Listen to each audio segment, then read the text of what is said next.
All right, let's just go back to the big story that we have right now. The big story coming in. The verdict has been announced in the murder case of Keenan and Reuben. 4 men accused in the Keenan-Reuben case have been found guilty, and they have all been sentenced to life imprisonment. The verdict announced just minutes ago. Tejas Mehta outside that court. Tejas, can you first confirm that the sentence, the depth of the sentence has also been announced? It's life imprisonment for all these 4?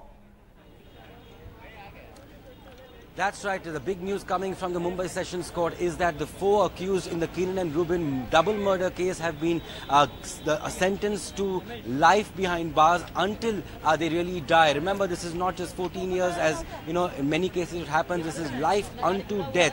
They have not been given the death sentence. This was not really pushed for also because this is not the rarest of rarest cases, and therefore the judge has given the 4 accused life behind bars, life imprisonment, but until they die. So for the entire lives, they have to remain behind bars. Just moments ago, in fact, Sarah, we were discussing how Valerian Santos, the father of Keenan Santos, was telling NDTV how, he understands the law, but he wants the accused to suffer the same way as they are suffering so that they can reform. Through suffering, they can reform, understand what they really have done, and that is the only way. He doesn't want them to be let off by the government on good behavior, or on not really doing any other criminal activities inside the jail. He wants them to be behind bars for the next for all their lives. There are 4 accused in this case. They were all locals here in Mumbai who were antisocial elements, and they were the ones who killed Keenan and Reuben on 20th of October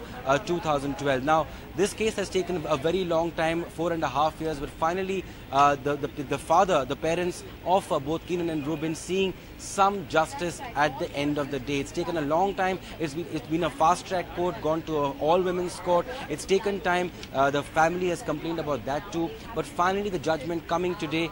In fact, just a few days ago, there was a court hearing where we were all present here, but then it had been adjourned to the 5th of May, and finally the judgment has come. A special public prosecutor Ujjwal Nikam will be coming down any moment from the court now to give details as to what really happened today and what this means really. But this is in a sense, justice for the family. They have got exactly what they have been asking for all these years, that they want some sort of relief, some sort of sense that they have been given some justice by the legal system, and that has been done today. As far as the sentencing is concerned, all 4 accused in the Keenan and Reuben double murder case have been sentenced to life behind bars.